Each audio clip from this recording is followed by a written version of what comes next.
आज या वक्तृत्व स्पर्धेसाठी निवडलेला विषय अर्थातच शिवजन्मापूर्वीचा आणि नंतरचा महाराष्ट्र. निसत्व निस्तेज आणि मुदताळ झालेल्या समाज मनावर स्वातंत्र्य विचारांचं सिंचन करून या मातीला स्वराज्यचिन्ह बनवताना सह्याद्रीच्या दरेखोऱ्यातून 12 नावड प्रांतांच्या डोंगर दऱ्यातून आणि परिसरातून फिरताना माणसं मिळून जोडणं आणि जोडून स्वराज्य कामी लावणं हा शिवधनुष्य खंड लिलयाजन्नी आपल्या खांद्यावरती ठेवला ते रयतेचे लोक कल्याणकारी जानते राजे राजाधिराज छत्रपती शिवाजी महाराजांच्या चरणी मी विनम्र भावनेने प्रणिपात करते. 350 वर्षापूर्वी या महाराष्ट्राच्या मातीमध्ये संबंध हिंदुस्थानाच्या मातीमध्ये आदिलशाही, मुघलशाही, कुतुबशाही, निजामशाही अशा कित्येक तरीशाया ठया रचत होत्या. आया बहिणींची अब्रू लुटली जात होती, मंदिरं उद्ध्वस्त केली जात होती. या काळात राजे अनेक होते परंतु छत्रपती कोणीच नव्हतं. राज्याभिषेक करवून घेण्याचा अधिकार हा फक्त मुघलांना असायचा आणि याच काळामध्ये 6 जून 1674 रोजी या महाराष्ट्राच्याच मातीमध्ये माझ्या राजानं स्वतःच्या मस्तकावरती अभिषेक करवून घेतला. शिवराय हे छत्रपती झाले. या स्वराज्याचं सुराज्य झालं आणि या महाराष्ट्राचं खरं महान राष्ट्र जर बनवण्याचं काम कुणी केलं असेल तर त्या माझ्या छत्रपती शिवाजी महाराजांनी केले. म्हणूनच महात्मा ज्योतिबा फुले छत्रपती शिवाजी महाराजांबद्दल असं लिहितात की छत्रपती शिवाजी महाराज हे अखंड हिंदुस्थानातील शेतकऱ्याचं कुळदैवत आहे म्हणून त्यांना कुळवारी भूषण म्हणून ओळखायला लागतात. मुळात म्हणजे ही या महापुरुषांची छत्रपती शिवाजी महाराजांबद्दलची मतं ही छत्रपती शिवाजी महाराजांची जागतिक पातळीवरील प्रतिमा दर्शवणारी मत आहेत असं आम्हाला वाटायला लागतं. अमेरिकेसारखा एवढा सामर्थ्यशाली देश आणि दुसरीकडे व्हिएतनाम सारखं एवढं दुबळं राष्ट्र,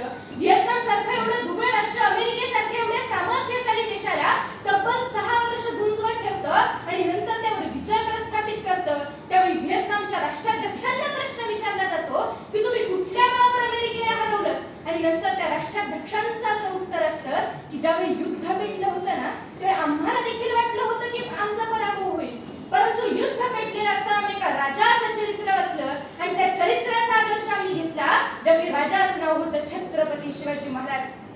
छत्रपती शिवाजी महाराजांनी फक्त महाराष्ट्रच नव्हे तर संबंध राष्ट्र घडवण्याचे काम केले. पण काय शिवराय छत्रपती कसे झाले, हे स्वराज्य कसं उभं राहिलं, हे महाराष्ट्र खरं महान राष्ट्र केव्हा झालं तर वयाच्या 16व्या वर्षी मुठभर मावळ्यांना घेऊन रायरेश्वराच्या साक्षीनं महादेवाच्या पिंडीवर केलेल्या रक्ताचा अभिषेक आणि वयाच्या 44व्या वर्षी 32 मनाच्या सोनेरी सिंहासनावर विराजमान होत स्वतःच्या मस्तकावर केलेल्या स्वराज्याचा अभिषेक हा प्रवास सोपा नाहीये दोस्तांनो.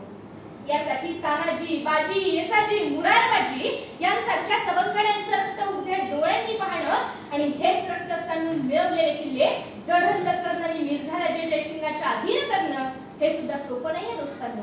यासाठी शाहिस्तेखानाच्या बोटात घुसून जुलमी राक्षसी बोट स्वराज्याच्या दिशेने येणे आधीच तोडावं लागतं. अफजल खानाच्या पोटातून व्याजासहित संपूर्ण आदिलशाहीला सुद्धा फाडावं लागतं.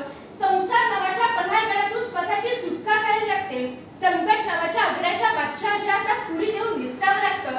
धाडस नावाच्या सुरतेची पुन्हा लूट करावी लागते. त्याग नावाच्या शिवाकाशीतला सुद्धा वेळप्रसंगी गमवावं लागतं आणि राजकारण म्हणून सह्याद्रीच्या सिंहाला सुद्धा फितूर बनवावं लागतं. तेव्हा कुठे तप्त अग्नीद्वारे घोर पळून निघालेल्या माझ्या महाराष्ट्राच्या प्रजेवर मायेचं शीतल छत्र धरणारे शिवराय छत्रपती होतात. या जगाच्या इतिहासात राजे, महाराजे, सम्राट म्हणून अनेकांचा गौरव झाला आणि यापुढेही होत राहील. जगजगता सिकंदरच्या नावापुढेही सिकंदर महार अशीच उपाधी लावण्यात येते परंतु या जगाच्या इतिहासात छत्रपती ही उपाधी पहिल्यांदा सर्वसामान्य रयते म्हणून ज्यांना दिली गेली तो माणूस म्हणजे राजे शिवछत्रपती. गुलामीच्या वळवंटात जन्माला येऊन स्वातंत्र्याचा महासागर निर्माण करणारा, मानवतेचा सर्वात मोठा फरमान म्हणजे छत्रपती. शत्रूंच्या लाखांच्या छवणीत घुसून शत्रूच्या काळजाचा थरकाप उडवणारा जगप्रसिद्ध योद्धा म्हणजे छत्रपती. बेलाट पसरलेल्या समुद्रावर आपल्या शौर्यानं आणि पराक्रमानं दहशत निर्माण करून पाण्यावरही काबू मिळवत the father of Indian navy म्हणून ओळखला जाणारा बाप म्हणजे Chhatrapati. The military system of Maratha नावाच्या पुस्तकात सुरेंद्रनाथ सेन म्हणतात त्याप्रमाणे एका जगप्रसिद्ध योद्ध्याची आपल्या विलक्षण युद्धनीतीने झोप उडविणारा मॅनेजमेंट गुरु म्हणजे छत्रपती. तलवारीच्या पातीनं सह्याद्रीच्या काळ्या कुट्ट पाषाणावर आपल्या शौर्याची आणि पराक्रमाची अजरामर गाथा लिहिणारा नीतिवंत, कीर्तिवंत, पुण्यवंत आणि बुद्धिवंत राजा म्हणजे छत्रपती. आपल्या निधनानंतरही तंजावर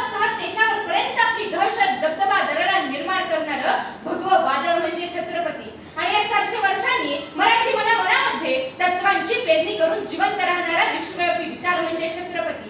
अहो, एवढ्या साऱ्या अथक परिश्रमातून हे महाराष्ट्र घडले. ना राज्य, ना स्वराज्य, ना स्वाभिमान, ना अभिमान कसलाच नव्हता या महाराष्ट्राच्या मातीला ध्यास. मरून पडली होती माणसं जनावरांसारखी आणि मिळत नव्हता मोकळा श्वास. अशा या काळामध्ये माझी जिजाऊंच्या पोटी माझ्या राजानं जन्म घेतला. या महाराष्ट्राचं खऱ्या अर्थानं महान राष्ट्र केलं, स्वराज्याचं सुराज्य केलं, ज्या की राजाचं नाव होतं छत्रपती शिवाजी महाराज. अहो, गजांत लक्ष्मीदारी उभा करून गजपती झाले छत्रपती शिवराय. पण आज दारिद्र्याचं जीवन जगतोय तो आजचा आमचा महाराष्ट्र. अहो, 360 गडकोट दुर्गांवरती आपलं अधिराज्य प्रस्थापित करताना गणपती झाले छत्रपती शिवराय. पण आज त्याच गडांची विल्हेवाट लावतोय तो आजचा आमचा महाराष्ट्र. हो, 720 किलोमीटरच्या सागर किनारपट्टीवरती ढाक बनवत असताना जलपती झाले छत्रपती शिवराय. पण आज पाण्यासाठी वनवन आक्रोश करत फिरतोय तो आजचा आमचा महाराष्ट्र. अहो, लाखो हजारोंच्या सैन्यावरती आपलं अधिराज्य प्रस्थापित करताना नरपती झाले छत्रपती शिवराय. पण आज दररोज माणुसकीला देखील काळीमा फासतोय तो आजचा आमचा महाराष्ट्र. म्हणून सरते शेवटी व्यासपीठाची रजा घेताना एका सुभाषितकाराचे शब्द मला आठवतात. होतात दररोज युद्ध इथे परी ते कृष्ण आज नाही. होतात दररोज युद्ध इथे परी ते कृष्ण आज नाही. अरे ही गीता कोणाच सांग, ते अर्जुनही आज नाही. भरतात दररोज दरबार इथे परी ते शिवराय